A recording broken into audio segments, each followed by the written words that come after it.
I'm Lauren Harris. I am the wine director for TRIA, which are wine, cheese, and beer cafes in Philadelphia.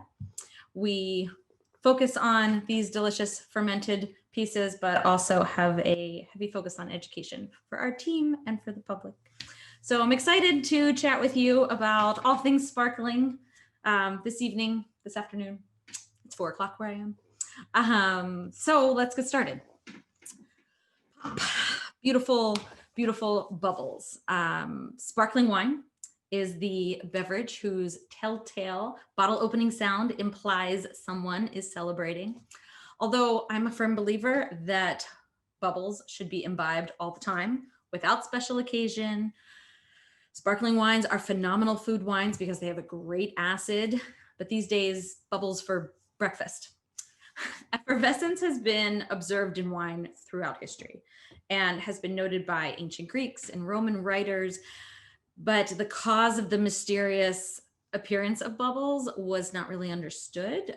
More modern sparkling wine, as we know it, has really been around for centuries, but actually established sometime during the 17th century officially. Oh, sorry, I was just peeking at the chat. All kinds of good info in there.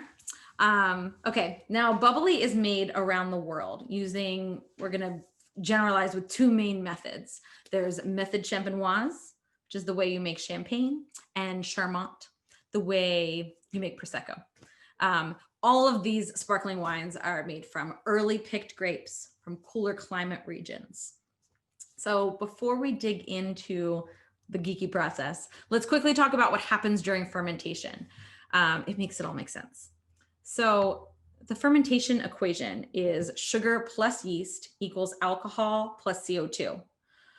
So what does that mean? We get our grapes, we smash them up to get the juice out, and then yeast, ideally ambient yeast in the air, in the winery, on the skin of the grapes, starts to eat the sugar in the grape juice and turns it into alcohol.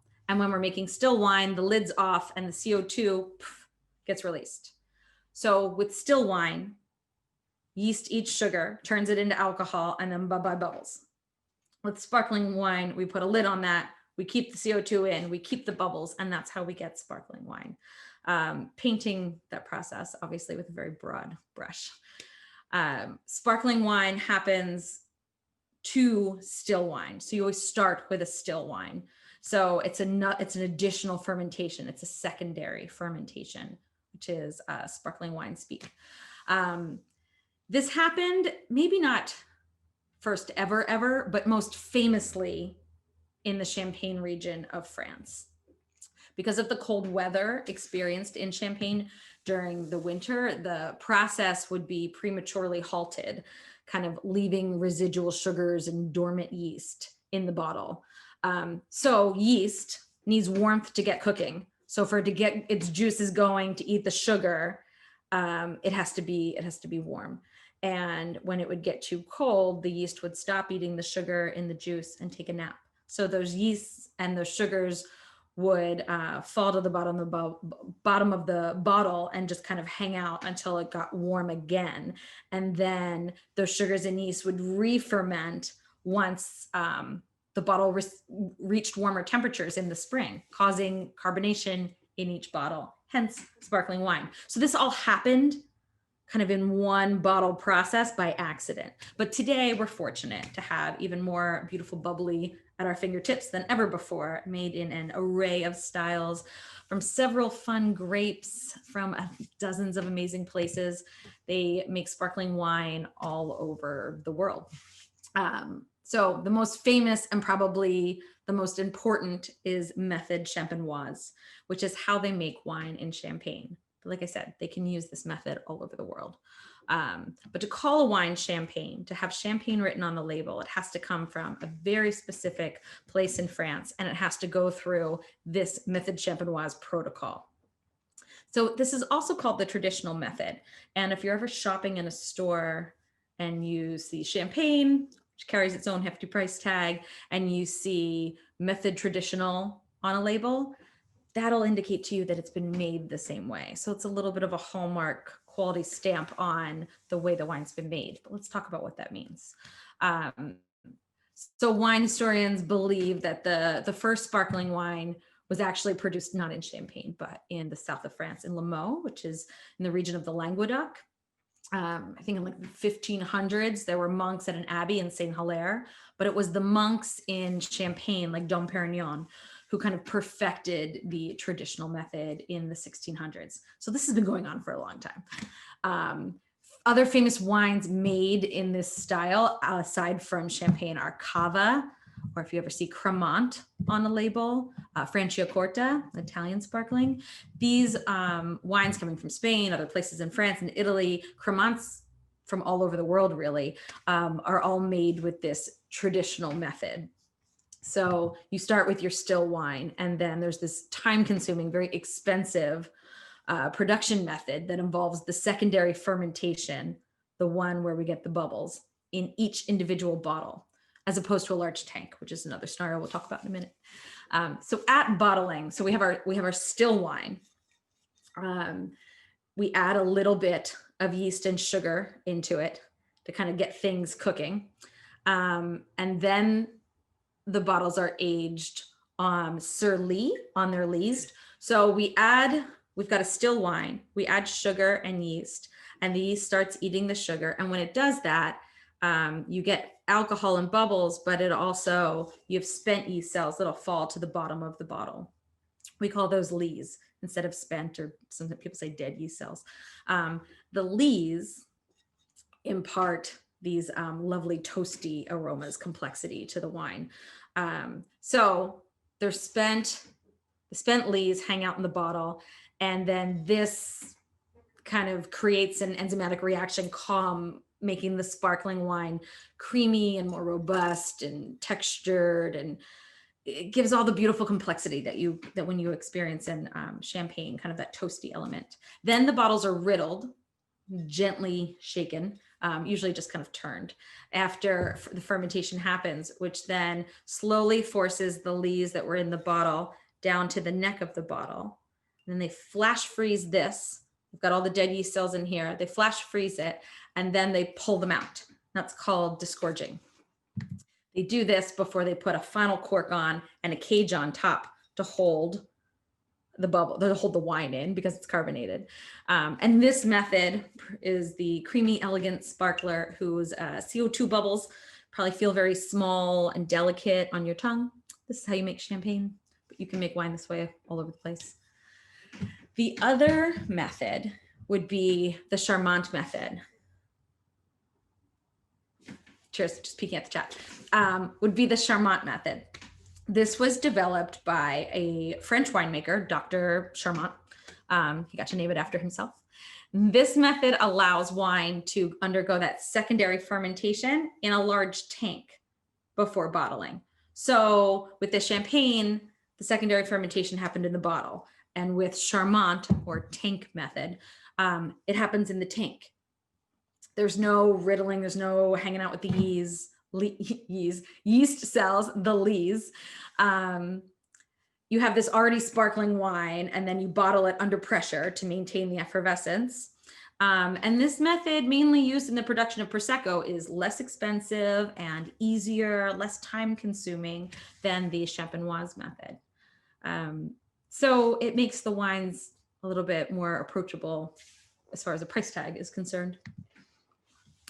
In France, the Champagne region of France is just like 90 miles northeast of Paris, and kind of a prehistoric chalk basin. The only sparkling wine that is made in this very specific area that uses that method Champenoise, the first method that we talked about, and then the specific grapes, Chardonnay, Pinot Noir, Pinot Meunier. Only under those requirements can it legally be called the real deal Champagne. But there's lots of beautiful sparkling wine made all over France, the same way, sometimes with the same grapes, but often not. And those wines will be called Cremant. So if you see a French bottle of sparkling wine and you're thinking all French bubs are champagne, if you see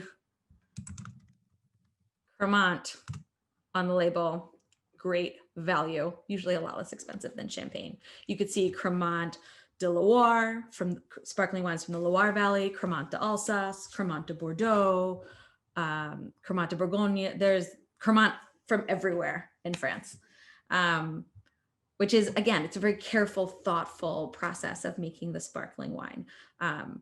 But in Champagne, it's got to come from just the one area. You can only use the grapes Chardonnay, Pinot Noir, and Pinot Meunier, which is a lesser known red grape. And then Cremant or Method Traditionnel, there are no specific rules about the grapes for that to be on the label. In Spain, Cava, you've probably heard of. Cava is named after the Catalonian caves that are used to age the bottles.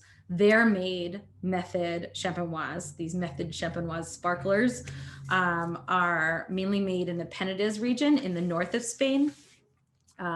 Cava's rules are pretty strict as well. Their DO laws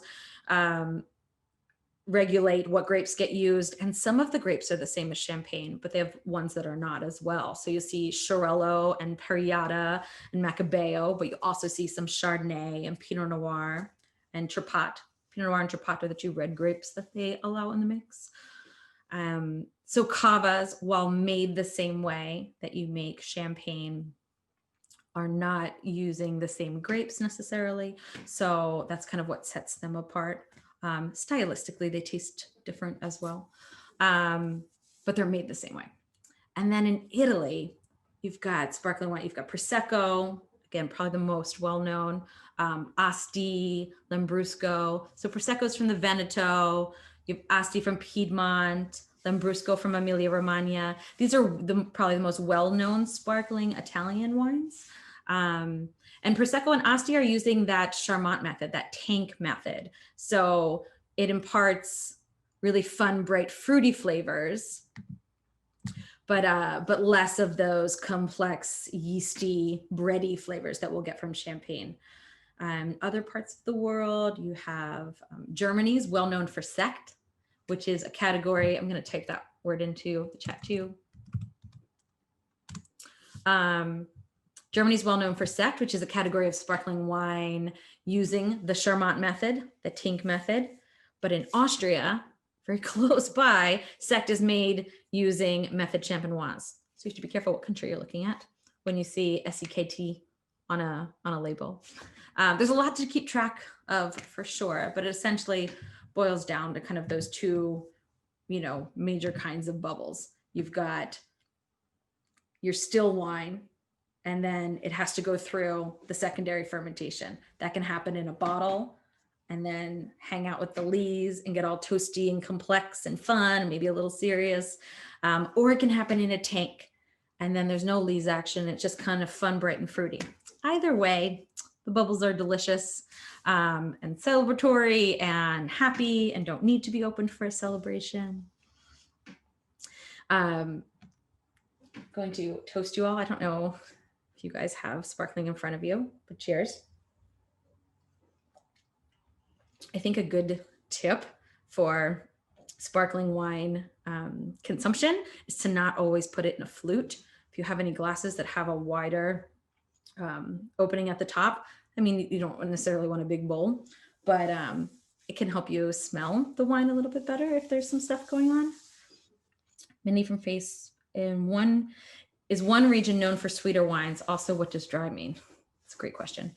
I would say that the Asti wines from Piemonte are known to have some sugar in them. And dry is a tricky word when it comes to sparkling wine. So in Champagne, I guess in France in general, so dry means, so brut would be the driest. And then I'm gonna type them in here. So brut is the driest. And then you go extra brut will have some sugar, very, very little, but it'll have some sugar. Extra dry, which will have absolute sugar, like you'll be able to taste some sweetness. and then dry, which will be the sweetest of those sparkling options. So with sparkling wine, dry means sweet, which probably doesn't make a lot of practical sense, but that's how it goes. It all depends on how many grams per liter of residual sugar are in the wines. So that's that whole scenario we talked about, that geeky fermentation equation. If the yeast doesn't eat all of the sugar, then the leftover sugar will give you a perceived sweetness in the wine. But the thing with sparkling wine is that they're typically grapes that are grown in these cooler areas, so they don't get overripe, and they're jacked with acid. So acidity balances out sugar really well. So often if you have like an extra brut or a brut sparkling wine, these are, even with a little bit of residual sugar, are going to taste dry. It's when you start to see extra dry and dry that you'll perceive a little bit of sugar on your tongue. This is a really long answer to your question. I hope that answered it, Mindy. Excellent, Kathy. Buttery shard works too, very soothing.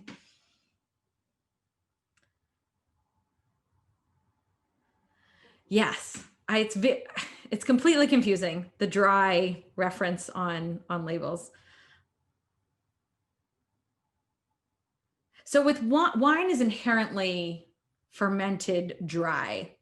It's almost like if there's something else noted, if you see the words sec or demi-sec or dry, these are going to indicate sugar to you. So we were talking about a lot of white bubbles.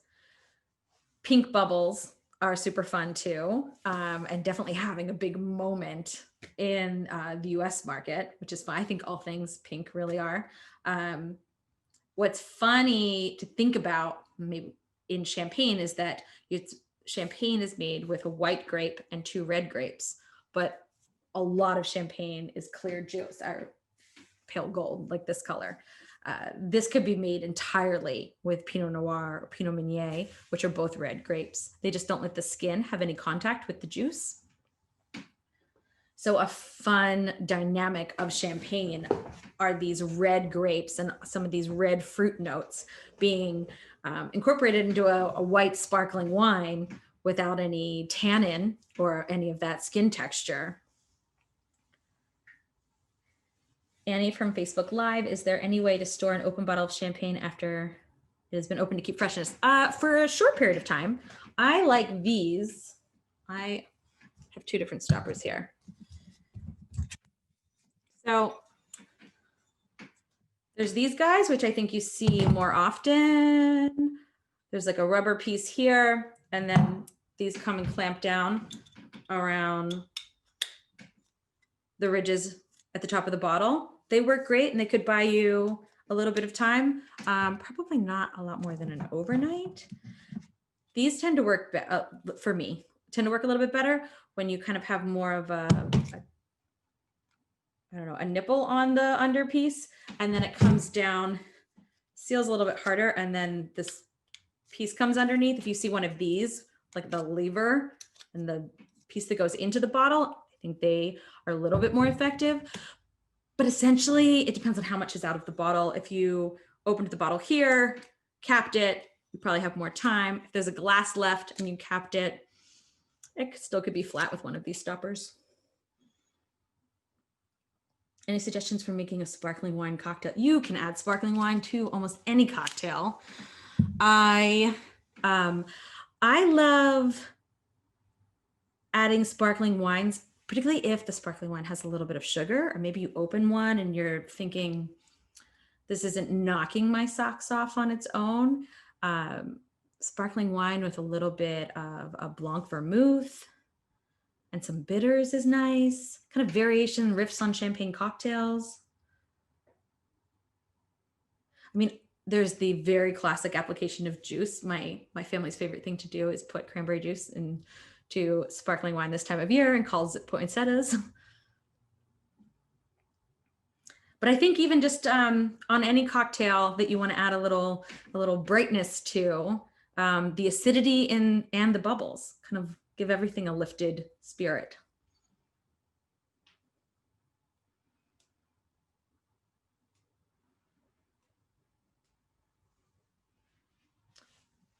What about cooking with sparkling wine? Does it make sense?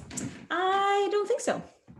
I think you'll lose your bubbles. Well, cooking with sparkling wine that's gone flat probably makes sense for application, but you won't be able to retain your bubbles in your cooking. So it being specifically sparkling isn't going to help in that regard. But if you're looking for, again, wines with high acid, which I don't cook a lot. That's my husband's duty, is to do the cooking. He is a retired chef, and he would tell me that he never wants wines with a lot of acid when he cooks. He likes them to be a little softer and fruitier. So I don't know, maybe sparkling wines aren't the jam for cooking with. I feel like that's for fun. Sorry, the question is, how about some of those champagnes used in desserts? I think it's more of the fun idea of like toasty, the idea of champagne, which is celebratory and toasty and delicious. And when you hallmark flavors of champagne, like baked apple tart and lemon curd and fresh baked bread, brioche, all of these flavors are really delicious. So I think any way to kind of insert them into a dessert scenario sounds good, but I think it's more for fun. I don't know if, and I wouldn't personally put full-fledged champagne into cooking. What is a reasonably priced dry French rosé priced around 45 to 50 per bottle for New Year's Eve? So if you're going to spend $45 or $50, you could probably go full stop champagne. But I guess that depends on where you live. So I think if I was, depends on where you're shopping, but Charmont de Loire, the Loire Valley is the garden of France, this beautiful place where all these beautiful wines come from. There's a lot of sparkling wine made there, from Pinot Noir, from Chenin Blanc. Sorry, we're talking about rosé though. So you'll find sparkling wines made from Pinot Noir from the Loire Valley that will be reminiscent of some gorgeous champagne. Not quite the same, but oh yeah, if you're in Delaware, you have lots of wine shopping options. I would go and look for rosé from the Loire. That would be fun.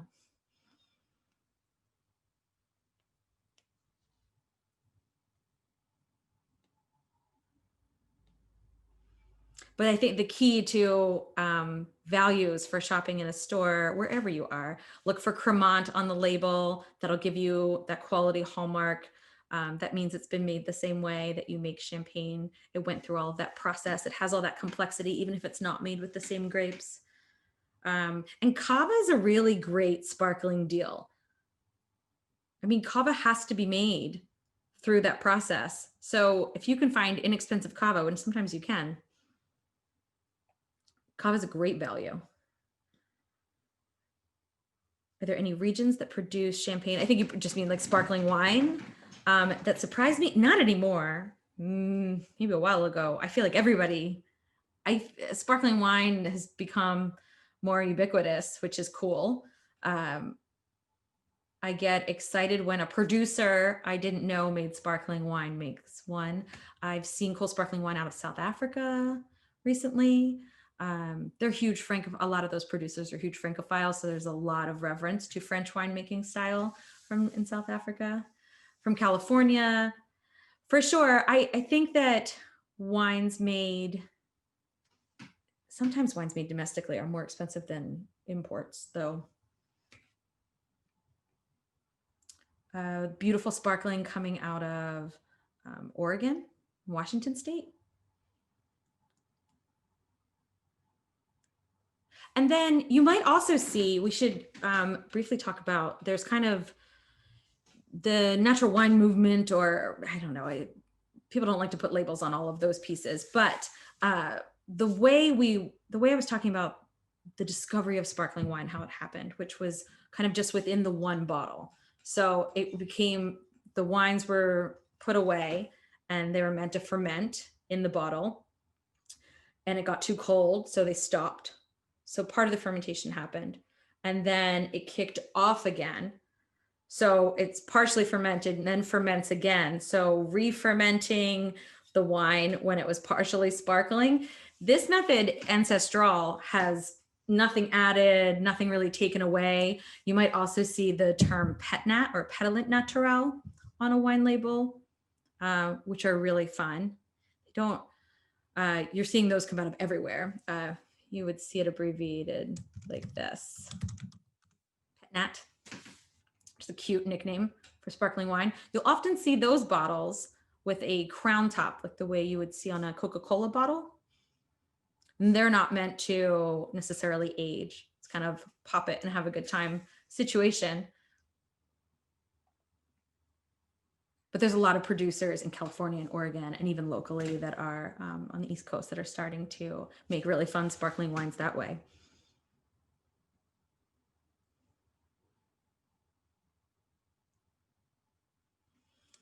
What is the best temperature to keep sparkling wine? Should it be stored laying down or standing up? Great question. Sparkling wine should be kept the same temperature as chili as you would keep your white wine. 40 to 45. You can keep it fridge cold if you wanted to. You can keep it, I don't know what temperature your fridge is, but mine's like usually around 38. You can keep in your fridge as well.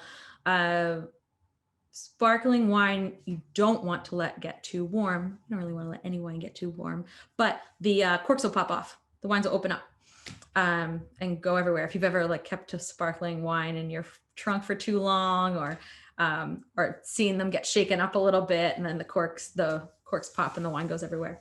So definitely chilly, and you can store them.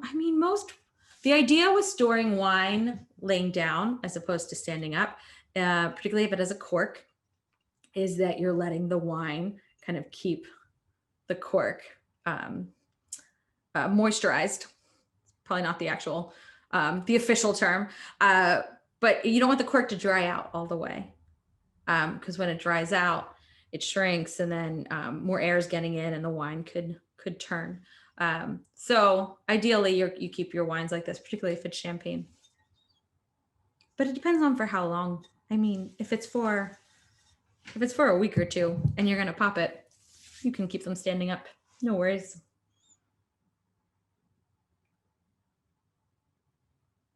There aren't a lot of hard and fast rules about wine. You don't want to shake up sparkling wine. You don't want any of your wine to get too hot, or necessarily see lots of sunlight or go through extreme temperature changes.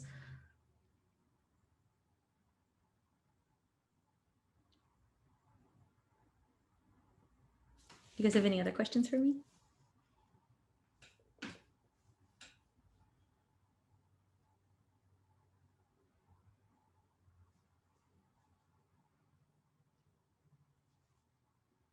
I recently had a sparkling wine from Vermont, which was pretty cool. From Zappa, was technically a petnat. Have you guys had any fun sparklings from places that feel off the beaten path for wine world?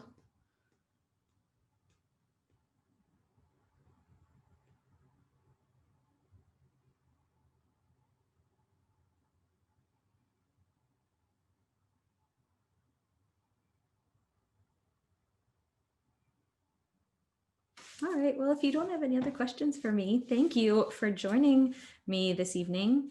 It was really fun chatting bubbles with you. I hope you all have a beautiful end of year celebration, bidding 2020 goodbye. We do public classes at TRIA. If any of you guys are in the Philadelphia area, please feel free to swing by our website if you'd like to. We serve the wine. You have to come and pick up the supplies. So it's like this, but with wine, which is super fun. Thanks again.